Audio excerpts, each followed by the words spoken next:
मैं तो क्या करती थी ना, रिएजेंट्स की एक अलग छोटी सी नोटबुक बनाती थी और उसको भी यही बोलती थी रिएजेंट्स की अलग से नोटबुक बना लो। बट तुम्हें बनाने की नीड नहीं है, क्योंकि जब हमारा ऑर्गेनिक इस लेवल पे पहुंच जाएगा, जब हम काफी कुछ पढ़ चुके होंगे, तो मैंने कहा था ना रिएजेंट्स की मतलब एक रिएजेंट्स का अलग कराऊंगी तुम्हें, और केमिकल टेस्ट नेम रिएक्शन का।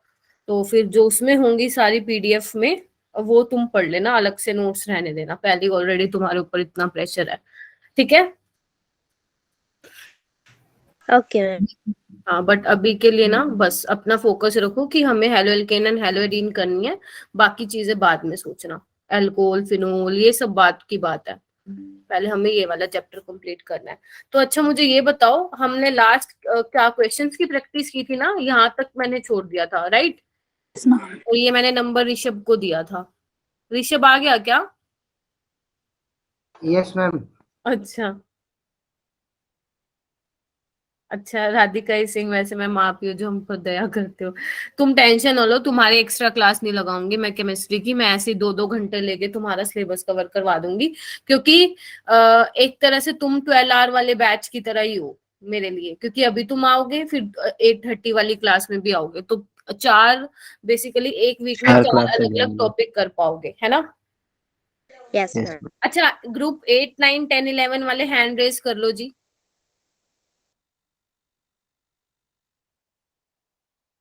कितने स्टूडेंट्स हैं? 6 स्टूडेंट्स है बस, लास्ट टाइम भी 6 ही थे। अरे यार बड़ा खराब काम है। चलो कोई बात नहीं है। इधर देखो, हम यहाँ पे आ गए थे ना, क्या बोलते हैं, फिजिकल प्रॉपर्टीज पे आ गए थे। देखो फिजिकल प्रॉपर्टीज ना इतनी खास इंपॉर्टेंट नहीं है तुम्हारे नीट पॉइंट ऑफ व्यू की, अगर मैं बात करूं। कोई बात नहीं, जिसको जहां से पढ़ना बच्चा पढ़ लो, है ना, कोई भी प्रॉब्लम नहीं है। मुझे सच्ची बताऊं, मुझे कोई भी दिक्कत नहीं है। अगर इवन आप मेरे बैच से अगर किसी और टीचर के पास भी जाना चाहते तो भी बता देना, मेरे पास आना चाहते तो पढ़ते ही रहो, ठीक है? तो कोई प्रॉब्लम नहीं, बस मैं ये चाहती हूँ कि तुम पढ़ लो, बेशक कहीं से पढ़ो, है ना, जहां तुम्हें समझ में आता है वहां से पढ़ लो, है ना, कोई प्रॉब्लम नहीं है उसमें। पहले होता था कि दिक्कत होती थी कि मैं तुम्हें ऐसे मतलब क्या बोलते हैं, मैं तुम्हें बोलती थी कि नहीं उसी टीचर से पढ़ना पड़ेगा, थोड़ा करो। बट अभी फ्लेक्सिबल है हमारा शेड्यूल, तुम्हें जहां से समझ में आता है वहां से करो, क्योंकि अभी हम ऐसे स्टेज पे है ना रिस्क नहीं ले सकते किसी भी चीज का। ठीक है? चलो ठीक है बेटा, इधर देखो। देखो फिजिकल प्रॉपर्टीज की जब मैं बात करती हूँ ना, तो उसमें जो मेन चीज इंपॉर्टेंट हो जाती है ना, वो है बॉइलिंग पॉइंट। ठीक है? तो अगर किसी भी चैप्टर से फिजिकल प्रॉपर्टी से क्वेश्चन आता है तो वो बॉइलिंग पॉइंट से ही आता है। ठीक है? और तुम्हें अच्छी तरह पता है बॉइलिंग पॉइंट, मैंने हम जब मैं हाइड्रोकार्बन करा रही तब मैंने कहा था तुम ये वाली चीजें याद रखो, ये वाली चीजें याद रखोगे ना फायदे में रहोगे, तुम्हारा कोई क्वेश्चन गलत नहीं होगा बॉइलिंग पॉइंट का। ठीक है? क्या कि बॉइलिंग पॉइंट क्या होता है बच्चा? सरफेस एरिया पे डिपेंड करेगा, जितना ज्यादा सरफेस एरिया होगा उतना ज्यादा आपको टेम्परेचर देना पड़ेगा बॉईल करने का, है ना? मैम। और अगर मैं बोलूं ब्रांचिंग का क्या रोल है, तो ब्रांचिंग जितनी ज्यादा होगी इट मीन सरफेस एरिया कम, और सरफेस एरिया कम तो बॉइलिंग पॉइंट भी कम। अगर मैं डायरेक्टली बोलूं तो boiling point is inversely proportional to branching. ठीक है? और क्या ध्यान रखना है कि तुम्हारा जो बॉइलिंग पॉइंट होती है वो मोलर मास के डायरेक्टली प्रोपोर्शनल होता है। ऑब्वियस ही बात है, अगर कार्बन चेन ज्यादा होगी तो उसका मोलर मास भी ज्यादा होगा, अगर कार्बन चेन मान लो 4 कार्बन के तो उसका मोलर मास भी कम होगा। तो आप इसको भी ऐसे बोल सकते हो। और directly proportional to van der Waals force of attraction, ये तुम्हें पता है वीक फोर्स ऑफ अट्रैक्शन होते हैं। तो जितना ज्यादा मोलिकुलर मास होगा उतना ज्यादा जो है फोर्स ऑफ अट्रैक्शन, जो वंडरवॉल फोर्स ऑफ अट्रैक्शन है बिटवीन डिफरेंट मॉलिक्यूल्स, वो ज्यादा स्ट्रॉन्ग होगा। तो उस केस में भी आपको ज्यादा टेम्परेचर देना पड़ेगा बॉइल करने का। तो ये 4-5 चीजें, इसका एक रिलेशन ध्यान रखो, सारे क्वेश्चन हो जाएंगे। जैसे मैंने देखो यहाँ पे ना एक क्वेश्चन लिखा हुआ है, देख पा रहे हो सारे? मैंने क्या किया है, यस मैम। मीथेन लिया है, फिर एक H को हटा के F लगा दिया, Cl, Br and I, and आपको बॉइलिंग पॉइंट का ऑर्डर जो है वो बताना है। तो किस बेसिस पे बताओगे इसको? मैम मॉलिक्यूलर मास के बेसिस पर। मॉलिक्यूलर मास के बेसिस पे। और तुम्हें पता है आयोडीन का मास ज्यादा होता है ना, तो CH3I वाला सबसे ज्यादा हो जाएगा, देन Br वाला हो जाएगा, देन Cl वाला हो जाएगा, देन F वाला हो जाएगा, और फिर CH4।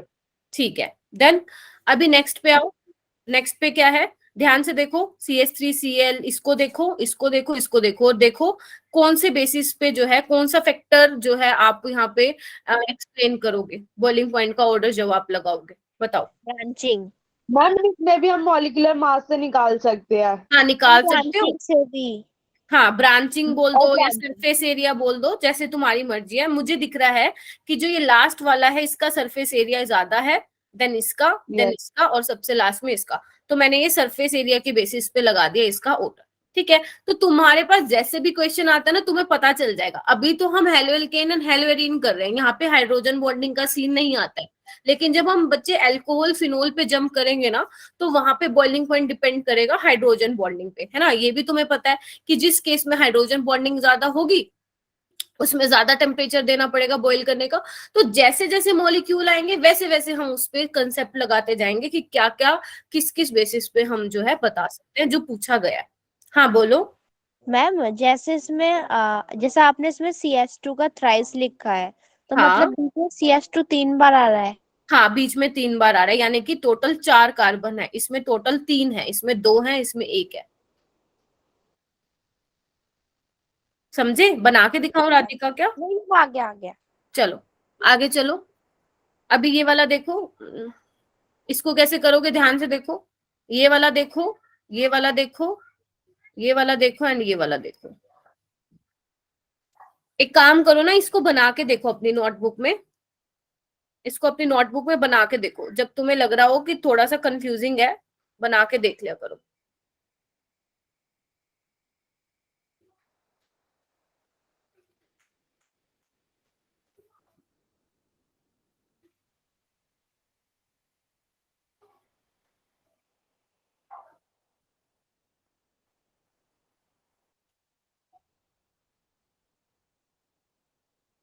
हाँ, बना रहे हो क्या, या मैं ही बना रही हूँ बस? हम बना रहे हैं। मैम बना रहे हैं। चलो बना बनाओ, रहे हैं। मुझे बताओ। हाँ हाँ, बना लो बेटा।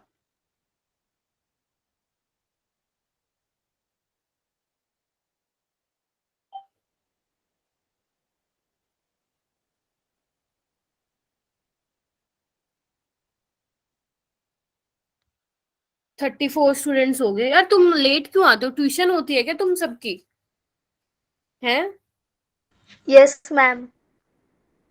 अच्छा, ठीक है ठीक है। क्या लग रहा है बेटा इसमें, थोड़ा बताओगे इसमें मुझे? Surface area. अच्छा, तो सबसे ज्यादा किसका होने वाला है बॉइलिंग पॉइंट, अगर मैं ए सबसे बी पहले वाले फर्स्ट का होगा? ठीक है, सरफेस एरिया जाता है इसका। ओके, फर्स्ट का। फिर देन C, मैम सी। फिर B, फिर then D। डी। ठीक है। सी और बी को कैसे लगाया बेटा तुम लोगों ने, मोलर मास के बेसिस पे? नहीं फिर मैम, एक CH3 इसकी ब्रांचिंग में, B वाले में, और C वाले में कोई ब्रांचिंग नहीं है, केवल Cl है बाहर। शाबाश शाबाश, सबने ऐसे ही किया है। Yes ma'am. Yes ma'am. बहुत होशियार यस हो। मैम। चलो आगे चलते हैं। आगे आओ। अभी हम किसकी बात कर रहे थे बच्चे, हम हेलो एल्केन्स टाइप की बात कर रहे थे। लेकिन अगर मान लो तुमसे पूछा जाए, ऐसे एरोमेटिक रिंग्स बना के दे दिया जाए, है ना, एरोमेटिक कंपाउंड्स के केस में अगर पूछे तो कैसे बताओगे? देखो, जो इनमें क्वेश्चन होता है ना, वो मेल्टिंग पॉइंट से बनता है। ठीक है, क्योंकि जो बॉइलिंग पॉइंट है ना, तुम्हारी अगर बुक्स में देखोगे तो बॉइलिंग पॉइंट में ना ज्यादा डिफरेंस नहीं है, तीनों का ऑलमोस्ट ऑलमोस्ट सेम है। तो अगर यहाँ से क्वेश्चन आया तो मेल्टिंग पॉइंट पे आएगा। तो देखो, इसका नेम क्या है, 1,2 डाइक्लोरोबेंजीन, या you can also say ortho dichlorobenzene, है ना। और ये क्या है, मेटा पोजीशन पे, तो Meta dichlorobenzene, and this is para dichlorobenzene. अच्छा मुझे ये बताओ, एक मिनट रुकना, मैं एक चीज पूछती हूँ तुमसे। इसका नेम क्या है और इसका नेम क्या है? बेसिक है बिल्कुल, मतलब जस्ट तुम्हारी बेसिक नॉलेज चेक कर रही हूँ। इन दोनों के मेरे को नाम बता दो, ए और बी का।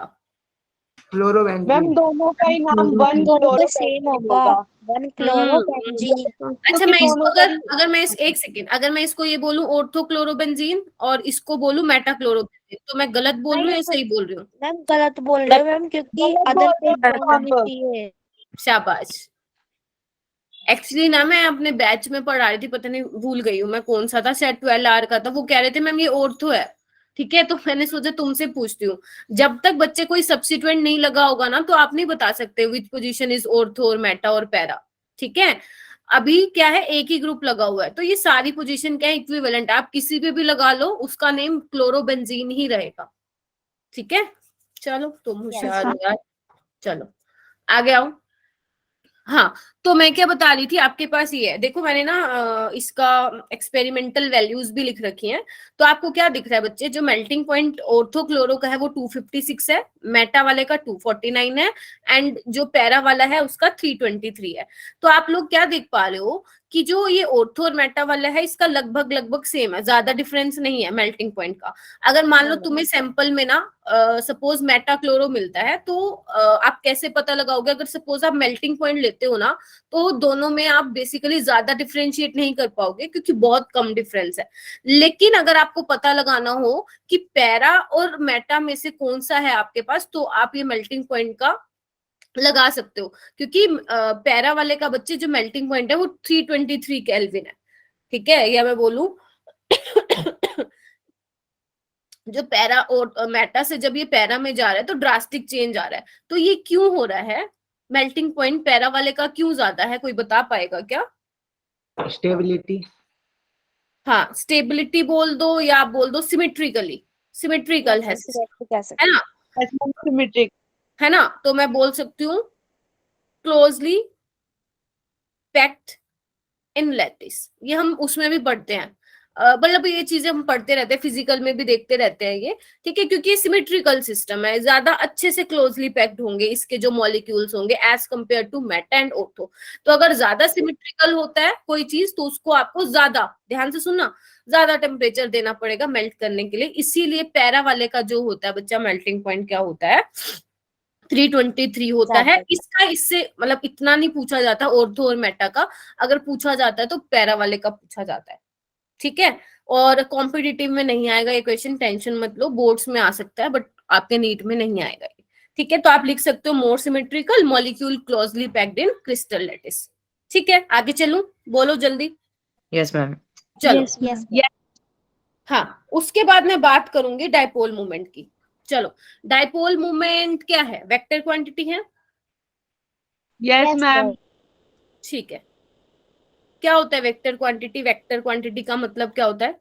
which have magnitude जिसमें and direction. Magnitude and direction as well. ठीक है, चलो ठीक है, फिजिक्स के बच्चे हो है ना, वैसे मेरे को भी पता था ये वाला चलो ठीक है, ओके। तो डायपोल मूवमेंट का एक फॉर्मूला पढ़ते हो आप बच्चे, mu is equal to q into d, पढ़ते हो ना, 2 या D। Yes, and ma'am. D Yes, ma'am. But distance, और क्यू क्या है बच्चा, चार्ज है, चार्ज। चार्ज है। और ये तुम्हें पता है डायपोल मूवमेंट है। और डायपोल मूवमेंट का क्या रोल होता है, बेसिकली ये क्या बताता है, मेजर करता है पोलैरिटी को, है ना, ये भी पढ़ा होगा तुमने। Yes. Yes ma'am. तो जिसका पोलैरिटी है ज्यादा है तो आप बोलते हो उसका डायपोल मूवमेंट भी ज्यादा होगा, ठीक है। तो अभी देखो मैं यहाँ पे क्या लिख रही हूँ, ध्यान से देखना। एक है बच्चा CH3F, एक है CH3Cl, एक है CH3Br और एक है CH3I, ठीक है। तो अभी मुझे ये बताना है डायपोल मूवमेंट का ऑर्डर क्या होगा, डायपोल मूवमेंट का ऑर्डर क्या होगा अगर मैं यहाँ पे लिख दूं ABCD। देखो जनरली क्या होता है ना, ध्यान से सुनो, जनरली हम ये वाला फैक्टर लगाते हैं जब हमें डायपोल मूवमेंट का ऑर्डर बताना होता है। आप बोलते हो जितना ज्यादा इलेक्ट्रोनेगेटिविटी डिफरेंस होगा उतनी ज्यादा पोलैरिटी होगी। पोलैरिटी का मतलब क्या होता है, पोल क्रिएट होना, पॉजिटिव और नेगेटिव। तो जितना ज्यादा इलेक्ट्रोनेगेटिविटी डिफरेंस होगा उतना ज्यादा डायपोल मूवमेंट होगा। तो अगर मैं एक्सपेक्टेड ऑर्डर आपसे पूछूं तो आप लोग मुझे बोलोगे मैम एक्सपेक्टेड ऑर्डर होना चाहिए ए का सबसे ज्यादा, देन बी का, देन सी का, देन डी का। आपने किस बेसिस पे बताया, on the basis of difference, ठीक बात है। चलो ये बात ठीक है, लेकिन एक्चुअल में क्या मिला ऑर्डर, मैं पहले एक्चुअल ऑर्डर लिखती हूँ देन आपको समझाती हूँ, ये इंपॉर्टेंट है, यहाँ से क्वेश्चन आया होगा, ठीक है। तो एक्चुअल ऑर्डर क्या होता है इसका, CH3Cl, CH3F, CH3Br। बड़े लेट ज्वाइन कर रहे हो यार तुम लोग, जल्दी आया करो। ये होता है एक्चुअल में, मतलब होना तो चाहिए ए वाले का, लेकिन एक्चुअल में क्या होता है पहले CH3Cl आ जाता है। तो ये क्या है, मतलब ये क्या हुआ है, तो यहाँ पे क्या होता है ना, ध्यान से सुनना, जो कार्बन और फ्लोरीन का साइज होता है ना बच्चा, वो बहुत छोटा होता है। ध्यान से सुनना, जो कार्बन और फ्लोरीन की बॉन्ड लेंथ होती है वो कम होती है, तो यहाँ पे इलेक्ट्रोनेगेटिविटी डिफरेंस वाला फैक्टर थोड़ा सप्रेस्ड हो जाता है, एंड जो ये बॉन्ड लेंथ वाला फैक्टर है वो ज्यादा डोमिनेंट कर जाता है। तो अगर डिस्टेंस कम होगा बच्चा, तो डाइपोल मोमेंट भी क्या होगा, बोलो, कम होगा। कम होगा। ये आप एक्सपेक्टेड ऑर्डर भी लिखेंगे अपनी नोटबुक में, देन एक्चुअल ऑर्डर भी लिखेंगे, ताकि जब आप रिवाइज करें तो आपको पता रहे कि मैम ने क्या बताया था। तो ये किस बेसिस पे है, on the basis of bond length. Bond length. ठीक है, बस यही था इसमें इंपॉर्टेंट जानने का, क्योंकि एग्जामिनर क्या करेगा, अगर आपको क्वेश्चन देता है तो मोस्टली बच्चे ये एक्सपेक्टेड ऑर्डर लगा के आएंगे, जो कि हो जाएगा गलत। तो ध्यान रखना, CH3Cl को आप पहले लगाएंगे, देन F वाला, और जैसे चलता है फिर वैसे चलेगा, Br देन I वाला। ठीक है जी, yes ma'am. Yes, ma'am. Okay. Alka आ गई, अंकिता आ गई, अर्चना, आकृति, जागृति भी आ गई, खुशबू आ गई, पूजा, रामचा, चलो सही है, सारे आ गए। हाँ सुनाया, बोलो। Ma'am on the basis of bond length अगर लगाएंगे तो CH3I का तो सबसे ज्यादा होगा ना। हाँ नहीं नहीं नहीं, देखो ये वाला सिर्फ इसके लिए है, CH3F के लिए। क्यों? क्योंकि यहाँ पे इलेक्ट्रोनेगेटिविटी डिफरेंस वाला भी फैक्टर लग रहा है, लेकिन डोमिनेंट कौन सा कर रहा है, डिस्टेंस वाला कर रहा है।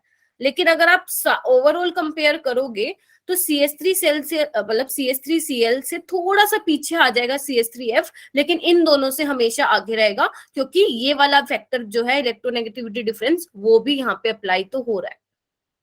ठीक है, ये सिर्फ मैं बात कर रही हूँ सुनाया CH3F के लिए, कि ये थोड़ा सा हल्का सा इसका जो डाइपोल मोमेंट होता है CH3Cl से कम होता है, क्योंकि यहाँ पे थोड़ा डिस्टेंस वाला, बॉन्ड लेंथ वाला फैक्टर डोमिनेंट कर जाता है। जबकि बाकी सबको आपने किस ऑर्डर में लगाया है, on the basis of electronegativity difference, क्योंकि कार्बन और फ्लोरीन का बॉन्ड बहुत ही ज्यादा छोटा हो जाता है, इसलिए हमें ये वाला फैक्टर अकाउंट में लेना पड़ता है। कौन से वाला, बॉन्ड लेंथ वाला। Bond length. ठीक है, तो इसको ध्यान रखना और इसको सर्कल मार्क कर लेना, ताकि जब रिवाइज करो तो याद रहे। ठीक है, चलो ये तो बात थी, मैंने बात की एल्काइल हैलाइड्स की, बट अगर मैं बात करूं इनकी, ध्यान से देखना, फिर से बना रही हूँ मैं। हाँ हाँ बोलो बोलो। Ma'am previous slide. हाँ एक मिनट रुको बेटा, पहले ये बना लो, ऑर्थो वाला बना लो, मेटा वाला बना लो, और पैरा वाला बना लो। ठीक है, थोड़ा सा, हाँ ये लो, हो कर गया। लिया, चलो। यस मैम, हो गया। हाँ चलो, अभी ये क्या है, ऑर्थो वाला है, ये पैरा वाला, सॉरी मेटा वाला है, एंड ये पैरा वाला है। ठीक है, अभी आपको क्या बताना है बच्चे, दोनों इन तीनों का ऑर्डर बताना, डायपोल मोमेंट का क्या ऑर्डर होगा। देखो अभी आप इसमें क्या फैक्टर लगाएंगे, सोचो एक बार, कुछ याद आ रहा है, मतलब कुछ माइंड में चल रहा हो कि कैसे लगाएंगे इसका ऑर्डर। है तो दोनों क्लोरीन, मैम सिमेट्री लगाएंगे। हाँ जी, क्या सुनाया? मैम सिमेट्री लगाएंगे क्या? हाँ वो सिर्फ पैरा वाले में तो हो जाएगा। अगर मैं डायपोल मूवमेंट की तुम बच्चों से डायरेक्शन पूछूं तो आप क्या बोलते हो, डायपोल मूवमेंट की direction less electropositive to more electronegative, यही लगाते हो? Yes ma'am. अरे बता दो, है ना।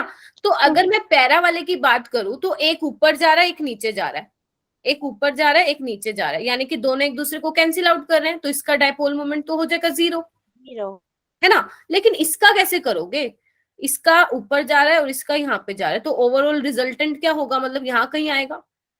और अगर मैं इसकी बात करूं बच्चे, तो ओवरऑल रिजल्टेंट क्या आएगा, ये आएगा। यानी कि दोनों का डायपोल मोमेंट तो कुछ ना कुछ होगा, ऑर्थो वाले का भी होगा, मेटा वाले का भी होगा, क्योंकि कैंसिल नहीं हो रहा है।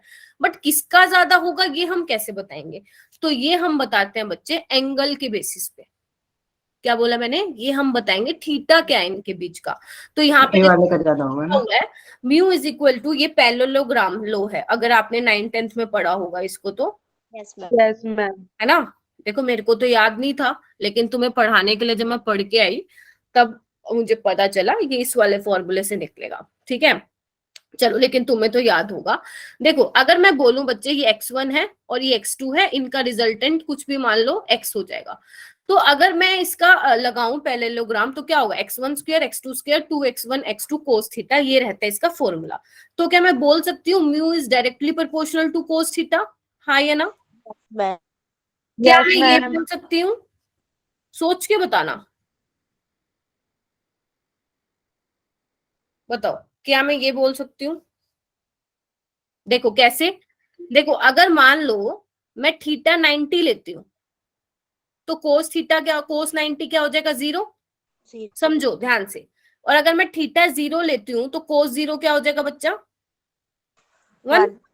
तो यानी कि थीटा अगर ज्यादा है तो कोस थीटा कम है, ध्यान से सुनो, और अगर थीटा कम है तो कोस थीटा ज्यादा है। सही बोला ना? तो मैंने क्या कर लिया, mu is inversely proportional to 1/थीटा। सही लिखा है, बोलो। Yes ma'am. सबको समझ Yes, में आया? ma'am. 31 स्टूडेंट्स है, जिसको नहीं आया पूछ लेना, लेकिन मेरी क्लास में चुप नहीं बैठोगे कोई भी, ठीक है? सारे चैट बॉक्स में भी रिप्लाई करते रहा करो और मुझसे बात भी करते रहा करो। 31 स्टूडेंट्स है ना? चलो, तो हम क्या करेंगे, इनका एंगल देखेंगे। आपको दिख रहा है बच्चा इनके बीच में एंगल कितना है? 60 डिग्री। Yes, ma'am. इसके बीच में कितना है? 120 डिग्री। 120. याद आ रही है? 10th क्लास थोड़ी है ना? और इसमें तो 180 Yes. डिग्री था, वो तो कैंसिल हो गया। यानी कि सबसे ज्यादा एंगल कम किसका है? ऑर्थो वाले का, तो इसका सबसे ज्यादा हो जाएगा, देन मेटा वाले का, देन पैरा वाले का। ये बहुत इंपॉर्टेंट है, ठीक है? समझ गए? तो ऐसे वाले अगर क्वेश्चन आएंगे तो आप एंगल से निकाल के आओगे। और ये वाला जो है याद रखना रिलेशन की, dipole moment is inversely proportional to 1/थीटा। जितना कम थीटा होगा डायपोल मोमेंट उतना ही ज्यादा होगा। ठीक है जी? Yes, ma'am. Yes, ma'am. आगे चलती हूँ मैं। आगे Yes, चलती हूँ। ma'am. आगे देखो क्या है, खत्म है बस ये। फिर इसके बाद हम न्यूक्लियोफिलिक सब्स्टिट्यूशन रिएक्शन स्टार्ट करते हैं, और अपना दिमाग खोल के बैठना सारे। चलो अभी हम बात करते हैं सोल्युबिलिटी। तुम्हें पता है सोल्युबिलिटी का नाम आते ही तुम्हारे माइंड में आना चाहिए लाइक डिजोल्व लाइक। जो सेम सेम नेचर के हैं वो डिजोल्व हो जाएंगे पानी में, जो सेम सेम नेचर के नहीं है वो डिजोल्व नहीं होंगे। पहले जो मैं कहानी बोल रही हूँ वो सुनना, फिर जो ये लिखा है स्क्रीन पे वो पढ़ना। देखो, जब मैंने आपको स्टार्टिंग में बताया था तो मैंने आपको कहा था जो नेचर है आपका कार्बन और हेलोजन का वो पोलर होगा। बोला था ना, पोलैरिटी आएगी। क्यों? क्योंकि आपका Yes. जो एक्स है वो इलेक्ट्रोनेगेटिव है, कोई भी हेलोजन हो सकता है। तो इसके हिसाब से तो आप बोलोगे कि मैम वो पानी में सोलुबल हो जाना चाहिए। तो चेक करते हैं कि क्या होगा। देखो मैंने क्या किया, इसको पानी में उठा के डाला, तो पानी में क्या होगा, वाटर के मॉलिक्यूल्स के बीच में हाइड्रोजन बॉन्डिंग होगी। तो जब आप एल्काइल हैलाइड को पानी में डालोगे या हेलो एरीन को पानी में डालोगे तो क्या होगा, कुछ नई इंटरेक्शन सेटअप होंगी between alkyl halide and water molecules, हाँ या ना? लेकिन वो इतनी ज्यादा स्ट्रोंग नहीं होंगी जितनी वाटर के मॉलिक्यूल्स में स्ट्रोंग है। ऑब्वियस सी बात है, वाटर के मॉलिक्यूल्स में तो ज्यादा हाइड्रोजन बॉन्डिंग होगी, क्योंकि है तो ये ऑर्गेनिक का मॉलिक्यूल ना, CH3X, है ना? तो यानी कि जो नए इंटरेक्शन सेटअप होंगी उससे इतनी ज्यादा एनर्जी रिलीज नहीं होगी, समझ रहे हो? और इतनी ज्यादा एनर्जी रिलीज नहीं होगी तो हम क्या बोल सकते हैं कि इतने ज्यादा ये सोलुबल भी नहीं होंगे। तो आप क्या बोलोगे यहाँ पे, less energy is released when new interaction या attraction are set up between haloalkane and haloarenes and water molecules because these are not as strong as in molecules of water. ठीक है? समझ रहे हो मैं क्या बोल रही हूँ? या फिर बोलूं? मैम वाटर के मैम दोबारा बोल दो। हाइड्रोजन बॉन्डिंग स्ट्रोंग है उतनी हेलोएल्कीन्स या हेलोएरीन्स और वाटर के मॉलिक्यूल में स्ट्रोंग नहीं है।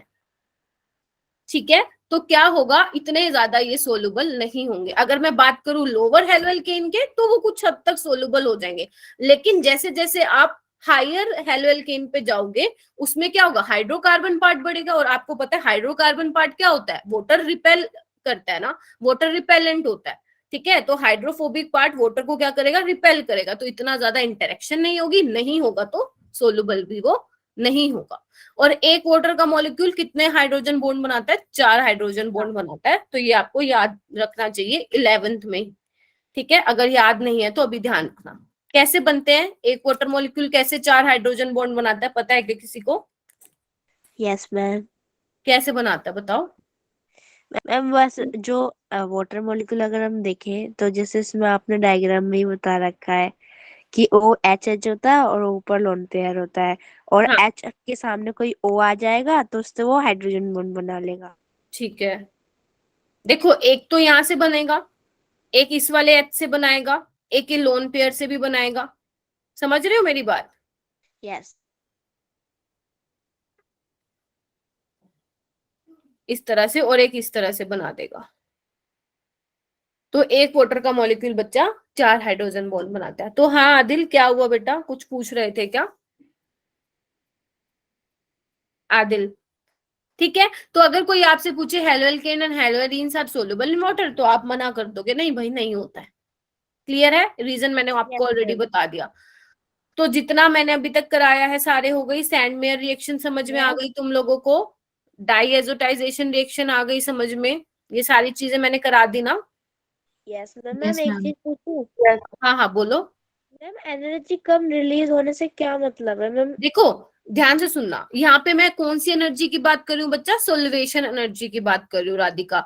जब वाटर के मॉलिक्यूल्स अच्छे से इंटरेक्ट कर पाते हैं किसी के साथ तो लार्ज अमाउंट ऑफ एनर्जी बोलते हो। Which amount of energy?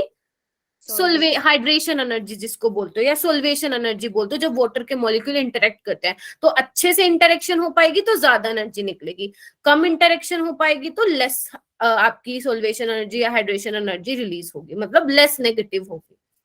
ये कहने का मतलब है। ठीक है राधिका? Yes ma'am. आगे चलूं? यस अच्छा मैम अभी आपने हाँ हाँ बोलो बोलो बेटा। मैम फिजिकल प्रॉपर्टीज ही कराई है ना बस अभी तो? हाँ हाँ मतलब आप अभी आए हो प्रिया? नहीं मैम, क्लास स्टार्ट हुई थी तब से ही हूँ, पर आपने अभी तक तो फिजिकल प्रॉपर्टीज ही कराई है ना? नहीं, मैंने लास्ट क्लास में वो भी करवाती थी बच्चे, मेथड्स ऑफ प्रिपरेशन, उसमें थे आप? Yes ma'am. हाँ मतलब अभी जब से क्लास स्टार्ट हुई है आज, अभी मैंने फिजिकल प्रॉपर्टी करवाई है। सैंडमेयर रिएक्शन मैम अपने पिछली क्लास में कराई थी। हाँ सैंडमेयर रिएक्शन क्या होती है बताना जरा कोई मेरे को। मैं बताऊं? एक बार हैंड रेस कर लो, कौन बताएगा?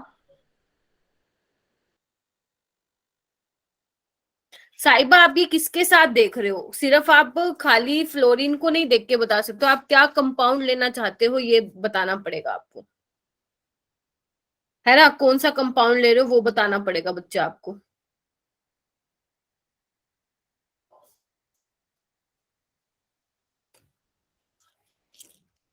HF ये बोल रहे हो क्या? HF हो गया, H2 हो गया, ऐसे बोल रहे हो क्या आप लोग? तो देखो बच्चे, जो ज्यादा इलेक्ट्रोनेगेटिव होगा ऑब्वियसली बात है वो वाटर के मॉलिक्यूल को ज्यादा इंटरेक्ट कर पाएगा। ठीक है, आयोडीन के केस में सबसे कम हो पाएगी वो चीज। ठीक है, तो जितना ज्यादा आपका इलेक्ट्रोनेगेटिव होगा एलिमेंट वो उतना अच्छा, उतने अच्छे से वाटर को इंटरेक्ट कर पाएगा। ठीक है, तो उस केस में ज्यादा एनर्जी रिलीज होगी। चलो अभी हम क्या पढ़ने वाले हैं बच्चे? Substitution reaction. देखो अभी जो मैं आपको कराने वाली हूँ ना आज के 2 घंटे में, और जो हमारा एक और लेक्चर लगेगा उसमें जो मैं कराने वाली हूँ ना बहुत ही ज्यादा इंपॉर्टेंट है। तो अपना ना अपने साथ पानी की बोतल रखा करो, है ना? ऑर्गेनिक के टाइम पे ना आपको पीते रहना चाहिए बीच में। ठीक है, तो अभी क्या होगा बच्चे, ध्यान से सुनना। देखो अभी हमारा टॉपिक है न्यूक्लियोफिलिक सब्स्टिट्यूशन रिएक्शन। देखो नाम से क्या पता चल रहा है तुम लोगों को? न्यूक्लियोफिलिक का मतलब बच्चे न्यूक्लियोफाइल आएगा और कोई बच्चा लीव नहीं करेगा क्लास में, पहले बोल रही हूँ। तुम लोग आते हो और बीच में भाग जाते हो, ऐसे नहीं करना है तुम लोगों को। ठीक है, देखो न्यूक्लियोफिलिक का मतलब क्या है? न्यूक्लियोफाइल होगा। सब्स्टिट्यूशन का मतलब क्या होगा? रिप्लेस करना, है ना? एक न्यूक्लियोफाइल दूसरे न्यूक्लियोफाइल को रिप्लेस करेगा, इसी को आप क्या बोलते हो बच्चा? न्यूक्लियोफिलिक सब्स्टिट्यूशन रिएक्शन बोलते हो। अगर मैं यहाँ पे बिल्कुल छोटू सा एग्जांपल हूं तो देखो क्या होगा। अभी मुझे ध्यान से बताना, सोच समझ के। ये क्या आपका हेलोजन है, यहाँ पे आप ले लो फ्लोरीन, क्लोरीन ले लो, ब्रोमीन ले लो, आयोडीन ले लो, है ना?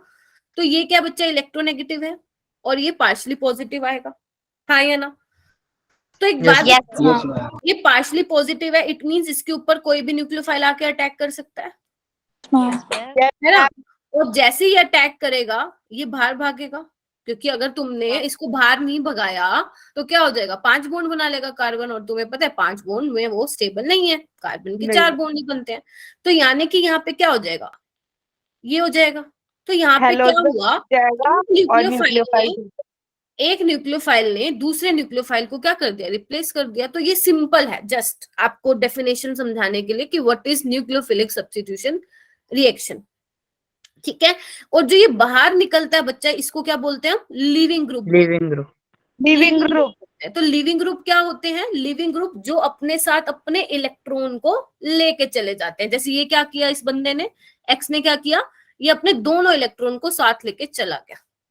ठीक है, अब आपका ये क्वेश्चन हो सकता है कि मैम हमें कैसे पता चलेगा कौन अच्छा लिविंग ग्रुप है, कौन गंदा लिविंग ग्रुप है? तो वो मैं जैसे जैसे धीरे धीरे हम आगे पढ़ेंगे ऑर्गेनिक में, आपको पता चलता जाएगा कि कौन सा लिविंग ग्रुप अच्छा है, कौन सा नहीं है। तो आप तब तक एक लाइन लिख लो, वीकर द बेस, या लिखो, हाँ, weaker the base better is the leaving group. जितना बेस आपका वीक होगा बच्चे, वो उतना अच्छा लिविंग ग्रुप होगा। और ध्यान रखना, वो वाले लिविंग ग्रुप बहुत अच्छे होते हैं, ध्यान से सुनना, वो लिविंग ग्रुप बहुत अच्छे होते हैं जिनका नेगेटिव चार्ज रेजोनेंस के थ्रू स्टेबलाइज होता है। फिर बोलूं क्या? Negative charge stabilise by resonance. पता चलता जाएगा धीरे धीरे धीरे धीरे, जैसे पढ़ोगे ना समझ में आता रहेगा। ठीक है, अच्छा, तो आपकी न्यूक्लियोफिलिक सब्स्टिट्यूशन रिएक्शन कितने टाइप की होती है बच्चा, बताओ? 2 types. SN2 and SN1. Ma'am बस ये 4 होती types. हैं? बस ये होती हैं? नहीं, न्यूक्लियोफिलिक्स होती तो बहुत सारी है। हाँ, तो मैम 4. SNI, SNCB, SN1CB, यही बोलते हो ना आप लोग? तो SN1 क्या है बच्चा?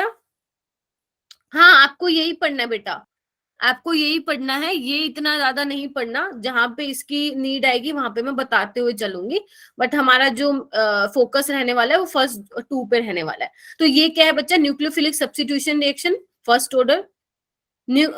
ठीक है, ये क्या है? सेकंड क्या रिप्रेजेंट कर रहा है बच्चा? Second order. Second order. और आई क्या रिप्रेजेंट करना है यहाँ पे? इंटरनल। इंट्रामोलिकुलर.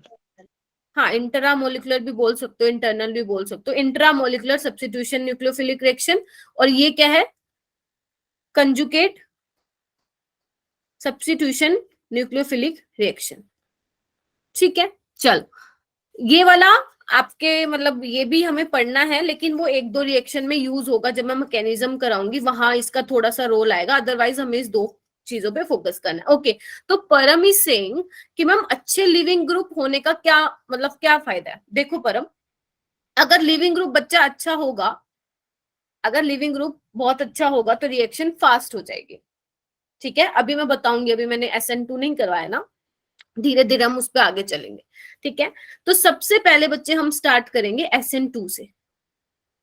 क्या करेंगे हम? SN2 से स्टार्ट करेंगे। SN2. तो यहाँ पे देखो बच्चे, SN2 का क्या मतलब है, लिख लो, सब्स्टी, या ऐसे लिखो, न्यूक्लियोफिलिक। ध्यान से समझते हुए जाना, धीरे पढ़ाऊंगी लेकिन अच्छे से समझना। Nucleophilic substitution reaction. ठीक है, और ये क्या है? बायमोलिकुलर रिएक्शन है। क्या है बच्चा? बायमोलिकुलर। Bimolecular reaction. ठीक है, तो मैं यहाँ पे अगर वही वाला एग्जांपल लेती हूँ जो मैंने अभी पीछे समझाया, तो ध्यान से देखना बच्चे, मैंने क्या किया था, ये करवाया था। यस, ठीक है, बना क्या था बच्चे? ये बना था। Yes. And तो यहाँ you. पे तुम्हें क्या देखने को मिल रहा है? यहाँ पे तुम्हें ये देखने को मिल रहा है कि कैसा मैकेनिज्म है बच्चे? 1 स्टेप मैकेनिज्म है। कैसा मैकेनिज्म है? 1 स्टेप मैकेनिज्म। 1 स्टेप का मतलब क्या हुआ कि साइमल्टेनियसली न्यूक्लियोफाइल अटैक कर रहा है और साइमल्टेनियसली ही आपका जो हेलोजन है वो लीव कर रहा है। ठीक है, इसको आप और क्या बोलते हो? Concerted step mechanism. और क्या बोलते हो? एलिमेंट्री रिएक्शन भी बोलते हो, क्योंकि एलिमेंट्री रिएक्शन क्या होता है? वो भी तो यही होता है कि साइमल्टेनियसली बॉन्ड ब्रेक होता है और बॉन्ड की फॉर्मेशन होती है। ठीक है, तो अगर मैं इसमें मैम यहाँ बात, पे कंसंट्रेटेड स्टेप का मतलब क्या है? कंसर्टेड स्टेप का मतलब है बच्चे एक 1 स्टेप मैकेनिज्म। देखो लिखा ना मैंने, ब्रैकेट में लिखा है ना कंसर्टेड स्टेप, मतलब एक ही स्टेप में रिएक्शन होती है। कौन सी? SN2। ठीक है, तो अगर मैं इसका आपको रेट बोलूं तो रेट किस पे डिपेंड कर रहा है? सोच के बताओ, रेट किस पे डिपेंड कर रहा है? एक तो न्यूक्लियोफाइल की कंसंट्रेशन पे डिपेंड कर रहा है, और एक आपका सबस्ट्रेट की और कंसंट्रेशन पे डिपेंड कर रहा है। या तो मैं सबस्ट्रेट लिख दूं या यहाँ पे लिख दूं बच्चा एल्काइल हैलाइड। लाइट। ठीक है, तो मान लो अगर मैं तुम्हें बोलूं कि एल्काइल हैलाइड की कंसंट्रेशन हाफ हो गई है एंड न्यूक्लियोफाइल की कंसंट्रेशन भी हाफ हो गई है, तो रेट में क्या चेंज आएगा, बताओगे मुझे? हो जाएगा सर इनिशियल का। मैम 4 टाइम डिक्रीज हो जाएगी। Very good. एंड ऋषभ तुम क्या कह रहे थे बेटा? हम 1/4 हो जाएगा। हाँ, तो ये ध्यान रखना जो SN2 होती है बच्चे, वो न्यूक्लियोफाइल की कंसंट्रेशन पे भी डिपेंड करता है कि आपका न्यूक्लियोफाइल कैसा है। आपका न्यूक्लियोफाइल स्ट्रॉन्ग होगा तो वो SN2 देगा। एल्काइल हैलाइड कैसा है उस पे भी डिपेंड करता है। तो यहाँ पे 3 चीजें हैं, आप लिख सकते हो बच्चे कि रेट ऑफ SN2 डिपेंड्स किस किस पे करता है। एक तो न्यूक्लियोफाइल पे डिपेंड करता है, आपका न्यूक्लियोफाइल कैसा है। दूसरा डिपेंड करता है बच्चे कार्बन स्केलेटन कैसा है आपका। कार्बन स्केलेटन का मतलब क्या है? I am talking about substrate, alkyl halide कैसा है। थर्ड बच्चे डिपेंड करता है लिविंग ग्रुप, लिविंग ग्रुप कैसा है देखो उस पे भी डिपेंड करेगा। एंड फोर्थ डिपेंड करता है टेम्परेचर एंड सोलवेंट पे, जो कि हम लास्ट में पढ़ेंगे जब मैं SN1 भी आपको पढ़ा दूंगी। तो ये चारों फैक्टर है, 1 बाय 1 हमें इसको डिस्कस करना है। चलो आगे बोलो। Yes ma'am. Yes ma'am. चलो Excuse me, मैम। हाँ हाँ बोलो बेटा। मैम बायोमोलिकुलर मतलब मैम रिएक्टेंट में 2 मॉलिक्यूल होंगे। ना ना, बायोमोलिकुलर मतलब 2 सेकंड ऑर्डर रिएक्शन है बच्चा। एक तो इसके रिस्पेक्ट में फर्स्ट ऑर्डर है, एक इसके रिस्पेक्ट में, तो बायोमोलिकुलर हो गई ना रिएक्शन। यस समझ रहे हो क्या? क्या नाम है राधिका है? ठीक है ना, बता दिया करो मेरे को, ठीक है? मैम हाँ हाँ बोलो बोलो। मैम ये जो SN2 रिएक्शन है हाँ ये लीविंग ग्रुप पे भी डिपेंड करती है। तो मैम अगर हमारे पास मिथाइल फ्लोराइड होगा तो ये रिएक्शन बहुत फास्ट होगी।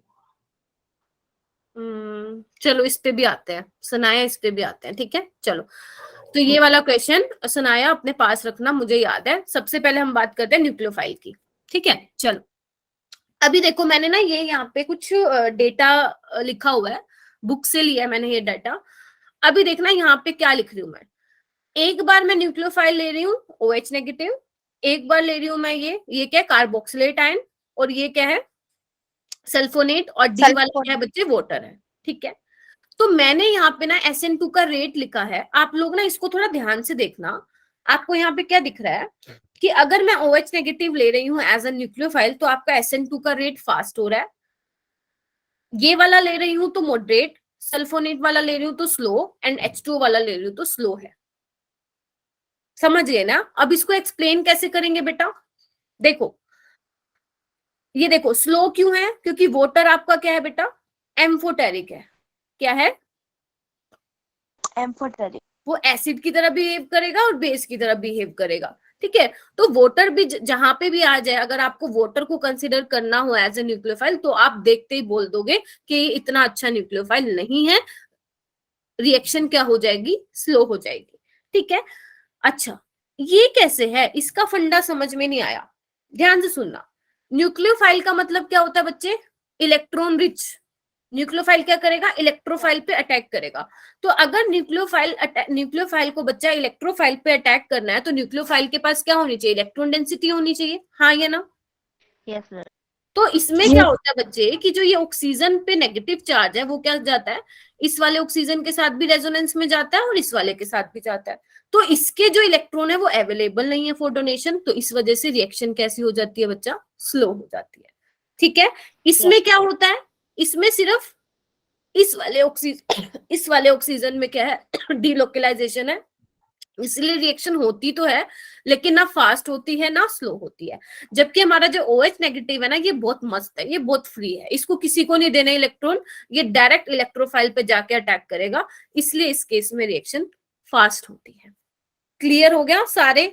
बी वाला बताना मैम मॉडरेट क्यों है? मॉडरेट इसलिए है बच्चा, देखो सी वाले से कंपेयर करो, यहाँ पे क्या है? इसका नेगेटिव चार्ज इलेक्ट्रॉन डेंसिटी इस वाले ऑक्सीजन पे भी जा रही है और इस पे भी जा रही है, जबकि बी वाले में सिर्फ एक ही ऑक्सीजन पे जा रही है। तो इसीलिए रिएक्शन क्या होगी? मॉडरेट होगी, ना तो ज्यादा फास्ट होगी ना ज्यादा स्लो होगी, ठीक है? अच्छा, और कौन कौन सा न्यूक्लियोफाइल ले सकते हो आप? Cn नेगेटिव भी ले सकते हो, ये भी अच्छा न्यूक्लियोफाइल है, ठीक है। SH नेगेटिव भी ले सकते हो, ये भी अच्छा न्यूक्लियोफाइल है। तो इनमें से आपको कुछ भी देखने को मिल सकता है। अब कहोगे मैम इसके अलावा मिल गया तो हम कैसे करेंगे? वैसे इसके अलावा नहीं मिलेगा, धीरे धीरे धीरे धीरे जैसे हम करते जाएंगे वैसे तुम्हें और न्यूक्लियोफाइल के बारे में भी पता लगता जाएगा। ठीक है, बात न्यूक्लियोफाइल का समझ में आया क्या रोल है? तो न्यूक्लियोफाइल बच्चे मस्ट बी स्ट्रोंग होना चाहिए, न्यूक्लियोफाइल शुड बी स्ट्रोंग, तभी जो है SN2 वो बहुत अच्छा करेगा, अदरवाइज रिएक्शन स्लो हो जाएगी। अभी तो शुरुआत हुई है, बहुत सारे क्वेश्चन करने हैं हमें, ठीक है। अभी देखो, अभी मैं सनाया के क्वेश्चन पे आऊंगी। सनाया देखो, अगर मैं फ्लोरीन ले लूं as a living group, chlorine ले लूं, ब्रोमीन ले लूं, आयोडीन ले लूं, तो मैंने देखो यहाँ पे रेट लिखा हुआ है इसका कि फ्लोरीन के केस में बहुत ही कम होगा, Cl में मॉडरेट होगा, ब्रोमीन और आयोडीन के केस में फास्ट होगा, ठीक है। लेकिन सनाया तुम कह रही थी कि मैम फ्लोरीन के केस में फास्ट होना चाहिए, तो पहले तो मुझे ये बताओ कि आपने क्या सोचा था कि फ्लोरीन का क्यों फास्ट होगा? मैम मैंने ये सोचा था कि जो लिविंग ग्रुप है वो अगर ज्यादा इलेक्ट्रोनेगेटिव होगा तो वो अपने इलेक्ट्रॉन पेयर जल्दी उससे लेकर चला जाएगा, तो इसलिए देखो, फ्लोरीन का होना चाहिए। फिर से आते हैं इस वाली चीज पे। देखो, न्यूक्लियोफाइल अटैक करेगा जल्दी, ये डिपेंड करेगा कार्बन और हेलोजन के बॉन्ड पे। तो जितनी जल्दी कार्बन और हेलोजन का बॉन्ड ब्रेक होगा बच्चे, उतनी ज्यादा आपकी रिएक्शन फास्ट होगी। और तुम्हें ये पता होना चाहिए कि CF का बॉन्ड स्ट्रोंग होता है, दोनों छोटे छोटे हैं, छोटू छोटू स्ट्रोंग होंगे। फिर Cl का साइज और बड़ा, Br का और ज्यादा बड़ा, आयोडीन का उससे भी ज्यादा बड़ा। कार्बन और आयोडीन का बॉन्ड बहुत वीक होता है सुनाया, उसमें ज्यादा एनर्जी नहीं लगती भी उसको बॉन्ड को ब्रेक करने के लिए। तो ध्यान रखना कि जो आपका आयोडाइड होता है वो बेटर लिविंग ग्रुप होता है बाकी तीनों से, ठीक है। तो ये आपका डायरेक्ट क्वेश्चन आया हुआ है, नीट में ही आया हुआ है, जेई में तो नहीं आता ऐसा, ठीक है। तो आयोडाइड, जो आपका आयोडाइड है वो अच्छा लिविंग ग्रुप है ब्रोमीन से, क्लोरीन से एंड फ्लोरीन से। ब्रोमीन और आयोडीन की लगभग लगभग सेम होता है लिविंग ग्रुप एबिलिटी, लेकिन फ्लोरीन तो बहुत ही स्लो रिएक्शन देता है, ठीक है। यस ठीक मैम है, मतलब यहाँ पे हम बॉन्ड लेंथ कंसीडर करेंगे ना? हाँ बिल्कुल, आप बॉन्ड लेंथ आप ये देखेंगे कि कार्बन और हेलोजन का बॉन्ड कितना वीक है। जितना ज्यादा बॉन्ड वीक, उतना कम एनर्जी देनी पड़ेगी, उतनी जल्दी वो क्या होगा, ब्रेक हो जाएगा। तो अभी हमें न्यूक्लियोफाइल का पता लग गया, हमें लिविंग ग्रुप का पता लग गया। अभी हम क्या देखेंगे? अभी हम देखेंगे सबस्ट्रेट कैसा होना चाहिए, मतलब आपका एल्काइल हैलाइड कैसा होना चाहिए। लेकिन उसके लिए बेटा आपको ना एनर्जी प्रोफाइल डायग्राम आना चाहिए।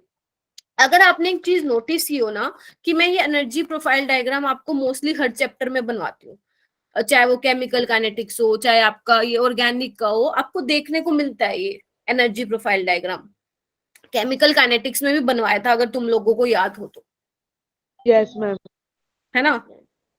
ओके, एक मिनट।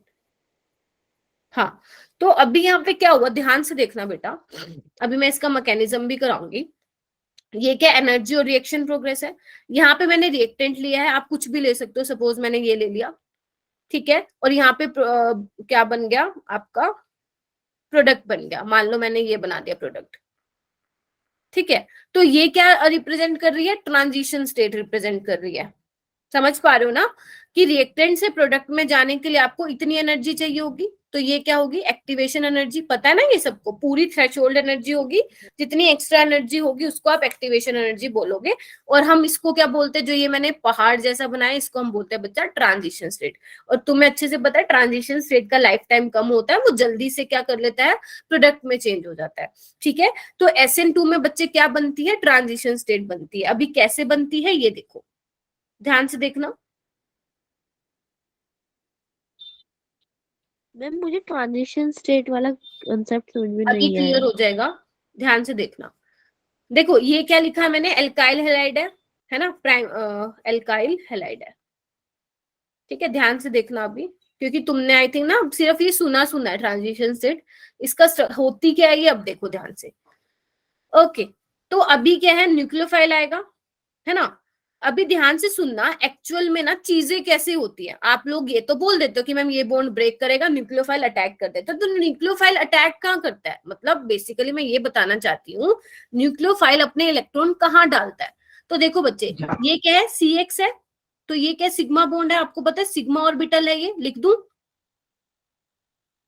Yes ma'am. और इसमें 2 इलेक्ट्रॉन है। तुम्हें पता है जब तुम केमिकल बॉन्डिंग पढ़ते हो, तुम्हें पता है अगर जिसका सिग्मा बनाते हो तो उसका सिग्मा स्टार भी बनाते हो, पाई बनाते हो तो उसका पाई स्टार भी बनाते हो, मतलब सिग्मा के साथ उसका भाई एंटी बॉन्डिंग वाला भी प्रेजेंट होगा। तो बच्चे अगर ये सिग्मा ऑर्बिटल है तो ध्यान रखना जो इसका सिग्मा स्टार होगा वो उसके पीछे होता है। हर किसी का ऐसा होता है, पाई होगा तो उसके पीछे पाई स्टार होगा, है ना, सिग्मा है तो उसके पीछे सिग्मा स्टार होगा। समझ रहे हो? तो अब मुझे ये बताओ, ये न्यूक्लियोफाइल इलेक्ट्रॉन कहाँ डालेगा, कहाँ डालेगा, खाली इलेक्ट्रॉन डेंसिटी कम है, कहाँ पे डालेगा, जहाँ इलेक्ट्रॉन डेंसिटी कम है। स्टार में। सिग्मा स्टार में डालेगा, एंटी बॉन्डिंग में डालेगा। तो एंटी बॉन्डिंग में जब भी कोई, ये मैंने पहले भी बताया था, जब भी एंटी बॉन्डिंग में इलेक्ट्रॉन आते हैं बॉन्ड ब्रेक करता है। अगर भूल गए हो ये बात तो कहीं पे लिख लो, ये छोटी छोटी चीजें आगे काम आएंगी। जब भी एंटी बॉन्डिंग में कोई इलेक्ट्रॉन डलता है तो बॉन्ड क्या होता है, ब्रेक हो जाता है। ठीक है, चलो। अच्छा, अभी मैम क्या हुआ आप ये सिखाओ। तो देखो बच्चे, न्यूक्लियोफाइल क्या करेगा, बॉन्ड बनाना शुरू करेगा, हाँ या ना, यस मैम। और ये एक्स जो है ब्रेक होना स्टार्ट करेगा, क्योंकि कंसर्टेड मैकेनिज्म है तो एक ही स्टेप में ये वाला सीन होगा। तो ये क्या बन गया बच्चे, ये बन गई राधिका ट्रांजिशन स्टेट। ये क्या बन गई बेटा, ट्रांजिशन स्टेट। कौन सी transition state, pentavalent transition state, pentavalent. अभी जो मैं बार बार तुम्हें ये बोल रही हूँ ट्रांजिशन स्टेट स्टेबल नहीं है, उसका लाइफ टाइम कम है, तो वो क्यों कम है, क्योंकि यहाँ पे आपने क्या बना दिया, ट्रांजिशन स्टेट में 5 बॉन्ड बना दिए हैं। क्या बना दिए बच्चा, 5 बॉन्ड बना दिए। कार्बन। और तुम्हें पता है कार्बन के 5 बॉन्ड स्टेबल नहीं होते, कार्बन भैया बनाता ही नहीं है।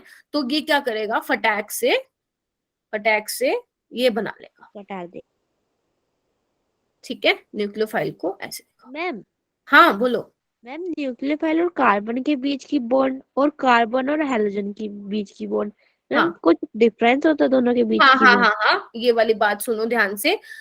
अगर न्यूक्लियोफाइल स्ट्रोंग है इस वाले न्यूक्लियोफाइल से, तभी वो डिस्प्लेस कर पाएगा। तभी मैंने बोला कि अगर आप फ्लोरीन लेते उसकी जगह तो क्या होता, क्योंकि CF का नहीं, लिविंग ग्रुप में बच्चे हेलोजन भी हो सकते हैं और भी लिविंग ग्रुप हो सकते हैं, वो धीरे धीरे आपको आगे पता चलेगा। ठीक है, ऐसा नहीं है कि हमेशा हेलोजन ही लिविंग ग्रुप होगा, नहीं, बहुत सारे लिविंग ग्रुप होते हैं, एसीटेट आयन भी होता है, टोसाइल ग्रुप भी होता है, बहुत सारे लिविंग ग्रुप होते हैं। ठीक है, ऐसा बात नहीं है कि सिर्फ हेलोजन्स होते हैं। ठीक है, हाँ। तो राधिका ध्यान रखना, अगर आपका ये वाला न्यूक्लियोफाइल वीक है इस वाले न्यूक्लियोफाइल से, तब भी न्यूक्लियोफिलिक सब्स्टिट्यूशन रिएक्शन होती है। तो पेपर में आपको दे के ही वही रखेंगे कि न्यूक्लियोफाइल स्ट्रोंग होगा और ये वाला वीक होगा, तभी आपकी क्या होगी, डिस्प्लेसमेंट रिएक्शन होगी, न्यूक्लियोफिलिक सब्स्टिट्यूशन रिएक्शन होगी, अदरवाइज नहीं होगी। तो ये ट्रांजिशन स्टेट वाला फंड, हाँ बोलो बोलो। Nucleophile strong and halogen is weak. हाँ, मतलब halogen he leaving group is weak. Halogen तो ठीक है, मैं यहाँ पे हेलोजन ले रही हूँ, लेकिन हर केस में आपका हेलोजन नहीं होगा। देखो ये भी हो सकता है, ये भी एक अच्छा लिविंग ग्रुप है बच्चे, यस ये भी अच्छा लिविंग ग्रुप है। ठीक है, ये भी अच्छा लिविंग ग्रुप है, क्या बोलते हैं, ये तो बना दिया ना मैंने, और भी हैं, बहुत सारे हैं। क्यों अच्छे लिविंग ग्रुप है, क्योंकि देखो रेजोनेंस स्टेबलाइज है, ये अच्छे बेस नहीं है। ठीक है, मैंने अभी बोला ना, weaker the base better is the nucleophile, है ना। तो बेस कम, एक बात सोचो, वीक बेस का क्या मतलब है, कोई मुझे बताएगा वीक बेस का मतलब क्या है, अगर GOC देख के आए तो। मैम वीक बेस का मतलब तो शायद से मैम लुईस बेस के अकॉर्डिंग अगर हम देखें तो। हाँ, तो क्या होगा, डोनर एबिलिटी उसकी कम होगी, यस है मैम। ना, डोनेशन जो एबिलिटी है उसकी कम होगी। तो वो डोनेशन एबिलिटी कम क्यों हो रही है यहाँ पे, क्योंकि वो क्या कर रहा है, रेजोनेंस में पार्टिसिपेट कर रहा है, उसके जो इलेक्ट्रॉन्स जो है फ्री नहीं है। तो वही मैंने बोला, weaker the base better will be leaving group. ठीक है, तो आपको बहुत सारे लिविंग ग्रुप देखने को मिलेंगे धीरे धीरे करके। ठीक है, आगे चलूं, इतना क्लियर हुआ सबको? मैम हाँ मैम स्ट्रॉन्ग होने की वजह से ये एक्स हट गया। हाँ, क्योंकि कार्बन और हेलोजन का बॉन्ड क्या है, बहुत वीक है, इसलिए आराम से निकल सकता है बच्चे। Okay ma'am. तो अगर आप सोचते हो कि यहाँ पे फ्लोरीन लेते ना तो बहुत रिएक्शन मुश्किल से होती है, ठीक है, इसलिए जनरली आप देखोगे आपको आयोडीन ही मिलेगा या कोई और लिविंग ग्रुप मिलेगा जो अच्छा होगा। फ्लोरीन ऐसा नहीं है कि फ्लोरीन नहीं होता, फ्लोरीन भी होगा, उस केस में फिर कोई और प्रोडक्ट बनता है, वो हम तब पढ़ेंगे जब हम एलिमिनेशन स्टडी करेंगे, एलिमिनेशन रिएक्शन। अभी सब्स्टिट्यूशन पढ़ो, एलिमिनेशन में बाद में कराऊंगी, दोनों को मिक्सअप करेंगे तो कंफ्यूज हो जाएंगे। ओके। अच्छा, अभी जो मैंने तुम्हें ये कहानी बताई है, इस कहानी के बेसिस पे कुछ पॉइंट्स हैं जो आपको बच्चे देखने हैं। तो फर्स्ट पॉइंट क्या है बच्चा, कि जो न्यूक्लियोफाइल आएगा वो पीछे की साइड से आएगा, चोरों की तरह आएगा, बैक साइड अटैक होगा। क्यों बैक साइड अटैक हुआ? क्योंकि उसका वैसे तो देखा जाए कंसेप्ट तो यही है, सिग्मा स्टार पीछे है तो पीछे की साइड आएगा। या और क्या बोल सकते हो, क्योंकि आगे की साइड आया तो इसके पास भी तो इलेक्ट्रॉन डेंसिटी है, तो रिपल्शन होगी, तो इसलिए न्यूक्लियोफाइल कहाँ आएगा बच्चा? पीछे की साइड आएगा। ठीक है, और पीछे की साइड आएगा तो यहाँ पे क्या होता है? इन्वर्जन ऑफ कॉन्फिग्रेशन होता है। क्या होता है? इन्वर्जन ऑफ कॉन्फिग्रेशन होता है। जैसे आप देखते हो ना हवा में अपना, आपने देखा होगा बारिश में क्या होता है, जब बारिश भी हो रही होती है साथ साथ बहुत ज्यादा विंड भी होती है, तो क्या होता है हवा में आपका अम्ब्रेला एकदम उल्टा हो जाता है, होता है ना, था तो सीधा एकदम उल्टा हो गया। तो ऐसे इसमें होता है, जब रिएक्शन होती है ना, आपका मॉलिक्यूल जैसा दिखता है ना एकदम उसका उल्टा हो जाता है। तो इसको बच्चे थोड़ा सा ये भी बोला जाता है वेल्डन इन्वर्जन होता है। ठीक है, और ये अम्ब्रेला वाला आपको हर बुक में एग्जाम्पल मिल जाता है, उससे रिलेट कर देते हैं इसको। ठीक है, दूसरा है बच्चे, इन SN2 reaction 100% inverted product is form. मतलब SN2 रिएक्शन में सारा का सारा 100% आपको इन्वर्टेड प्रोडक्ट ही मिलेगा। क्लियर है जी? थर्ड पॉइंट देखो, ये बहुत इंपॉर्टेंट है, इसको तो भूल मत जाना।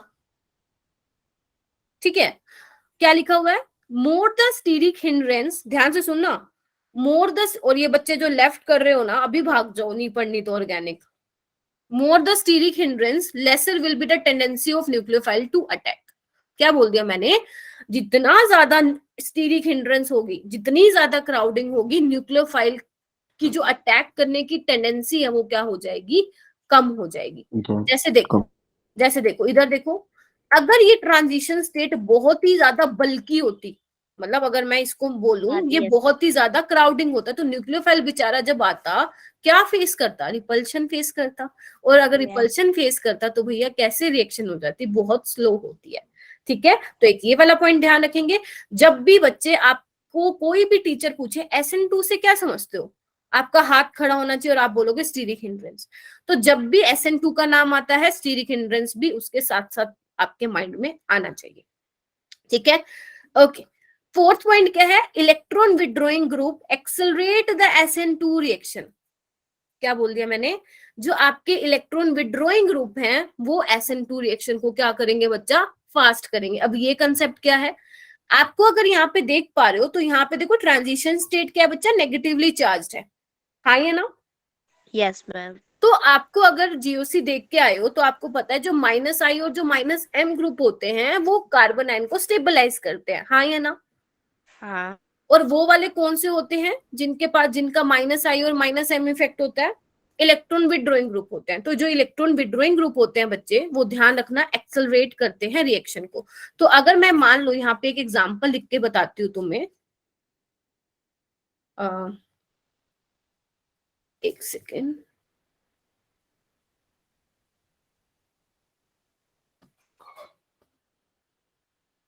कितने कार्बन है? 1 2 3, 1 2 3।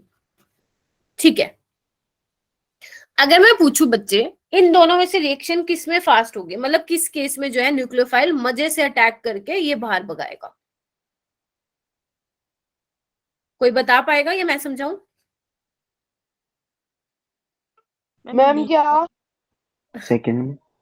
मैं बोल रही हूँ बेटा कि कौन से वाले केस में न्यूक्लियोफाइल मजे से अटैक करेगा इस कार्बन पे और लिविंग ग्रुप को बाहर भगाएगा? ए में या बी में? सेकंड वाले में, बी वाले। अच्छा, बी में। इसमें क्यों नहीं? ए वाले में क्यों नहीं बेटा? क्योंकि मैम अगर वहां पे देखे तो डबल बॉन्ड स्ट्रॉन्ग है और यहाँ पे ये क्राउडिंग हो गई मैम। पर बच्चे डबल बॉन्ड पे तो वो अटैक ही नहीं कर रहा। मैम रेजोनेंस की वजह से मैम रेजोनेंस हो सकती है ना वहाँ पे। ठीक है, रेजोनेंस हो सकती है, यानी कि तुम ऐसे बोल रहे हो क्या? ये तो फिर और जल्दी निकलेगा, बल्कि ये देखो ना, डबल बॉन्ड आने से तो और जल्दी निकल रहा है। समझ रहे हो इस चीज को? जल्दी बताओ। Yes ma'am. यानी कि ये क्या लगा रहा है यहाँ पे अपना माइनस आई इफेक्ट लगा रहा है। अरे इसके पास भी तो इलेक्ट्रॉन डेंसिटी है, ये भी तो देखो ना Cl खींच रहा है ना इससे, और जितनी जल्दी खींच रहा है उतनी जल्दी निकल रहा है। तो बच्चे रेट इसका फास्ट होगा। ये देखो यहाँ पे आ गया है ये वाला point, electron withdrawing accelerate the SN2 reaction. वो खींच रहा है Cl, आप देख पा रहे हो इसको, ये खींच रहा है और ये जल्दी से बाहर निकल रहा है। यहाँ पे भैया कोई खींचने वाला नहीं है इसको, समझ रहे हो। तो ये वैसे क्या है, एलाइडिक क्लोराइड है। जब मैं आपको SN1 बताऊंगी तो आप देखोगे कि SN1 पाथवे से भी जाती है, SN2 पाथवे से भी जाती है। तो ये वाला जो पॉइंट है इसका ध्यान रखना, ठीक है। मैम 4th पॉइंट एक और बार एक्सप्लेन कर दो। कौन सा बेटा? मैम लास्ट वाला बेटा 4th मैंने ये पॉइंट। बोला है जो आपके इलेक्ट्रॉन विड्रॉइंग ग्रुप होंगे वो SN2 रिएक्शन को एक्सेलरेट करेंगे। क्यों? क्योंकि जो आपकी ट्रांजिशन स्टेट बन रही है वो नेगेटिवली चार्ज है, और तुम्हें पता नेगेटिव चार्ज को कौन स्टेबलाइज करता है? -M और -I ग्रुप वाले करते हैं। और कौन से ग्रुप ये शो करते हैं -I और -M? मेसोमेरिक और inductive effect, electron withdrawing group. इसलिए मैंने बोला electron withdrawing group accelerate the SN2 reaction. अभी समझे? अगर अभी भी थोड़ा डाउट है तो हम क्या करेंगे बच्चा और एग्जाम्पल करेंगे, ठीक है, टेंशन मत लो। चलूं आगे? Yes ma'am. ओके ठीक है। मैम उसके अलावा हाँ हाँ बोलो। मैम विड्रॉइंग ग्रुप तो मैम न्यूक्लियोफाइल के अलावा कुछ भी हो सकता है ना? मतलब हाँ हाँ, nucleophile is not an electron withdrawing group बेटा। ओके, इस आप इसको सेम मत समझो ना। न्यूक्लियोफाइल तो बच्चे, वो न्यूक्लियोफाइल का मतलब है इलेक्ट्रॉन डेंसिटी है जिसके पास। बस ये ध्यान रखो न्यूक्लियोफाइल का इलेक्ट्रोफाइल से बहुत गहरा प्यार होता है। तो न्यूक्लियोफाइल वहीं जाएगा जहां इलेक्ट्रॉन की कमी होगी, वो फटाफट अटैक करेगा, ठीक है। कोई बात नहीं, टेंशन मत लो, अभी एग्जाम्पल भी करेंगे, तुम बिल्कुल टेंशन मत लो, बस देखते जाओ अभी, ठीक है। क्योंकि ऑर्गेनिक ना बिना उससे नहीं आएंगे एग्जाम्पल से, ठीक है। तो अभी हमारे पास क्या है बच्चे? SN1 रिएक्शन, ठीक है। SN1 रिएक्शन क्या है? न्यूक्लियोफिलिक सब्स्टिट्यूशन रिएक्शन, यूनिमोलिकुलर, ठीक है। यूनिमोलिकुलर कैसे है देखो, यहाँ पे देखना, ये क्या नाम है इसका बच्चे? Tertiary butyl bromide. स्कूल में हो गया ये वाला ब्रोमाइड। चैप्टर? मैम हाँ करवा दी मैम ने बहुत तेज गति से। यस मैम हो गया। चलो ठीक है। तो बच्चे इसमें क्या होता है, SN1 जो होता है ना, पहली बात तो कंसर्टेड स्टेप मैकेनिज्म नहीं होता है, कॉम्प्लेक्स रिएक्शन होती है ये, मतलब एक से ज्यादा स्टेप में होता है। तो फर्स्ट स्टेप क्या होता है बच्चे इसमें? Loss of leaving group. यहां से क्या जाता है बच्चा? फर्स्ट स्टेप में लिविंग ग्रुप जाता है इस तरह से। तो क्या बनता है यहाँ पे बताओ? Carbocation. Carbocation. You know very well, carbocation की हाइब्रिडाइजेशन क्या होती है बच्चा? sp2 होता है। और ये वाला जो स्टेप होता है बच्चे बहुत ही स्लो होता है। स्लो क्यों होता है? क्योंकि आप बॉन्ड को ब्रेक कर रहे हो, समझ रहे हो। बॉन्ड को ब्रेक करने के लिए कुछ ना कुछ तो एनर्जी देनी पड़ेगी, चाहे वो वीक हो। और वैसे भी आपको पता है न्यूट्रल मॉलिक्यूल ज्यादा स्टेबल होता है चार्ज स्पीसीज से, ठीक है। तो स्लोवेस्ट स्टेप, और तुम्हें पता है slowest step is rate determining step. ठीक है। फिर अब बोलोगे मैम सेकंड स्टेप में क्या हो रहा है? सेकंड स्टेप में न्यूक्लियोफाइल अटैक कर जाएगा। Nucleophile attach. या आप ऐसे भी बोल सकते हो कि मैम, एक मिनट रुको बेटा, या आप ऐसे भी बोल सकते हो कि मैम जो ये Br नेगेटिव निकला बाहर वही अटैक करवा दो। तो हाँ करवा सकते हैं हम।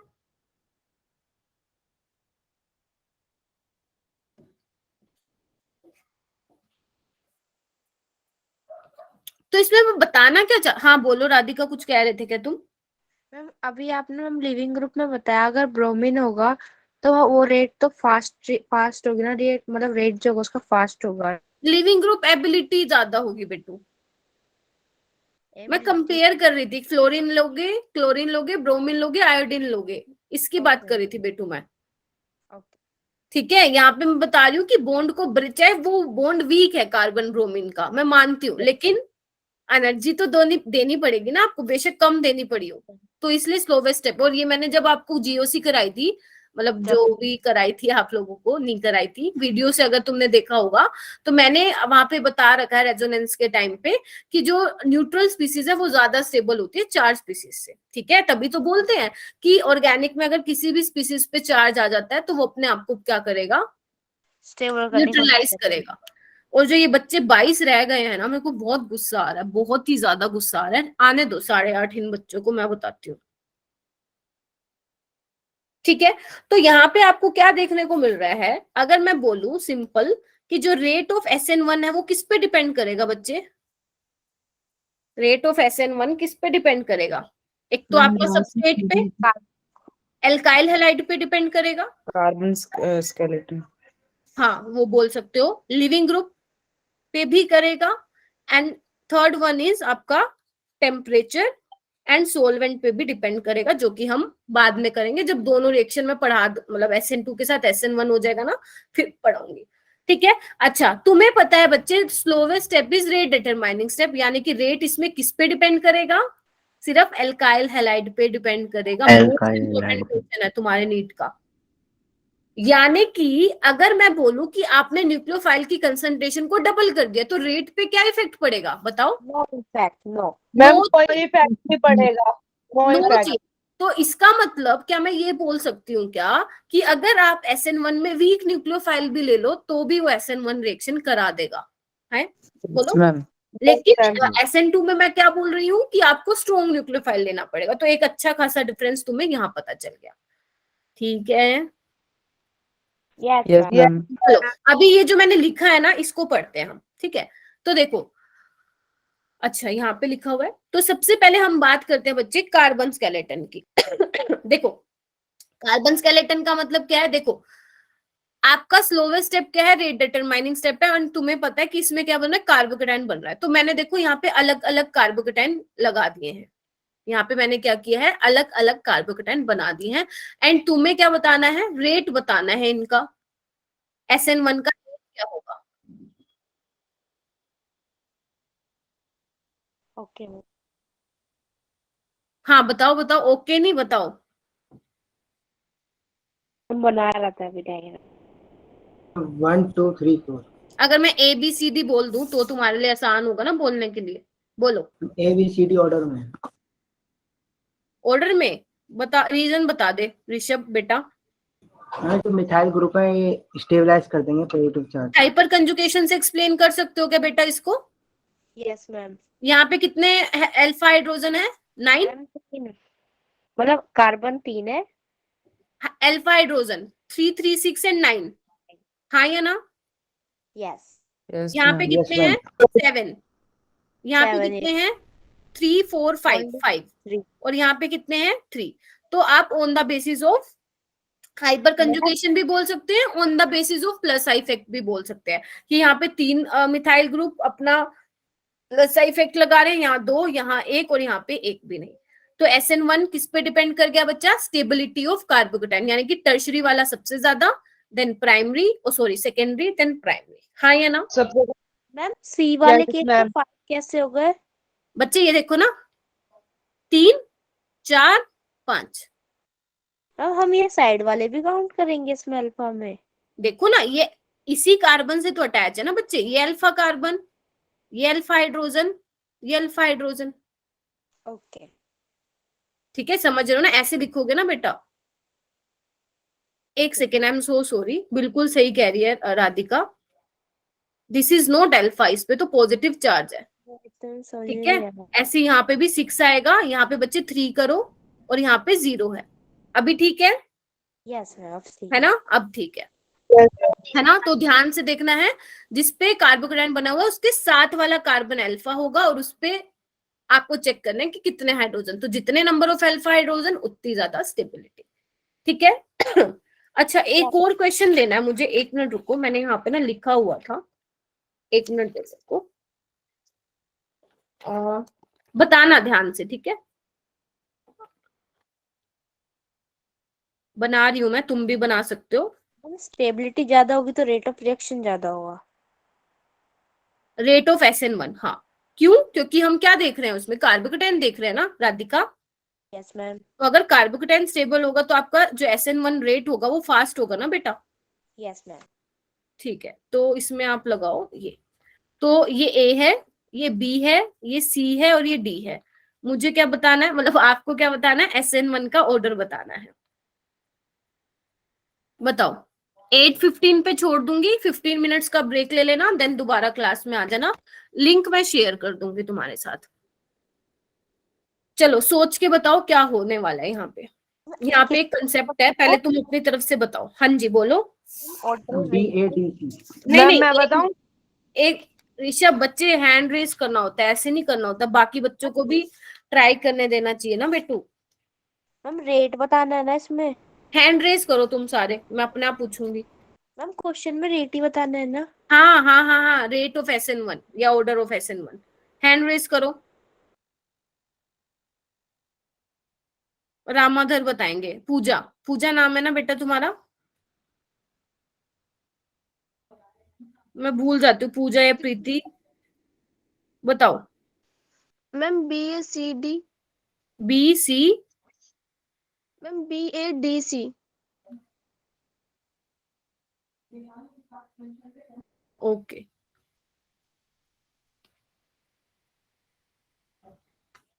ये लगाया तुमने, किस बेसिस पे लगाया वैसे? Ma'am stability. कैसे? आई थिंक मैंने ना बी वाला थोड़ा कुछ और पूछना चाह रही थी, कुछ और बन गया। कोई बात नहीं है, देखो एक बार यहाँ पे बनाओगे तो ये कार्बोकेटाइन बनेगा, ठीक है। इस Cl को ना यहाँ लगाओ, यहाँ पे। अभी आपका ऑर्डर फिर उल्टा हो जाएगा, राइट? बोलो ना जल्दी, है ना? Yes ma'am. और यहाँ पे बनाओगे तो ये बन जाएगा, यहाँ पे बनाओगे तो ये बन जाएगा, और यहाँ पे बनाओगे तो बेटा ये बन जाएगा। यही होगा, हाँ या ना रे बोल दो। मैम फिर मैम Yes, इसकी ma'am. हाइड्रोजन के बेसिस पे स्टेबिलिटी देख तो लेंगे। तुमने ये बोला कि टर्शरी है, ये सेकेंडरी है, लेकिन बच्चे इसको देखो, ये प्राइमरी है, ये भी प्राइमरी है। चलो इसका तो मेरे को समझ में आ गया, इन दोनों का तो ऑर्डर मेरे को समझ में आ गया। आपने डी वाले को क्यों स्टेबल बताया? है तो ये भी प्राइमरी, ये भी प्राइमरी है। बोलो, आपने डी और सी को किस बेसिस पे लगाया?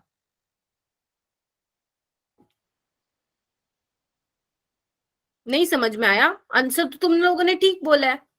तो यहाँ पे एक कंसेप्ट है, लिखो अपने उसमें मैम मैं नोटबुक। बताऊं, क्योंकि ये लॉन्गेस्ट चेन है कि और इसमें ब्रांच है, दोनों प्राइमरी है अच्छा, और ये लॉन्ग। तो आप क्या बोलना चाहते हो कि जो रेट है SN1 का वो ब्रांचिंग पे डिपेंड करेगा, राइट?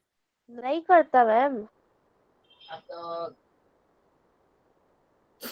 सुनो मेरी बात, ये लिखो अपनी नोटबुक में कि जितनी, अगर मान लो तुम्हारे कार्बोकेटाइन जब बना है उसका डिग्री सेम है, मतलब जैसे ये प्राइमरी है, दोनों प्राइमरी है, तो उसको किस बेसिस पे डिफरेंशिएट करोगे? अगर आपका कार्बोकेटाइन ब्रांच्ड है तो ध्यान रखना, जितनी ज्यादा ब्रांचिंग होगी, जितनी ज्यादा ब्रांचिंग होगी उतना ही बच्चा आपका SN1 रेट फास्ट होगा। या आप ये भी लिख सकते हो, जितना ज्यादा स्टीरी क्राउडिंग होगी उतना ज्यादा आपका SN1 रेट क्या होगा? फास्ट होता है।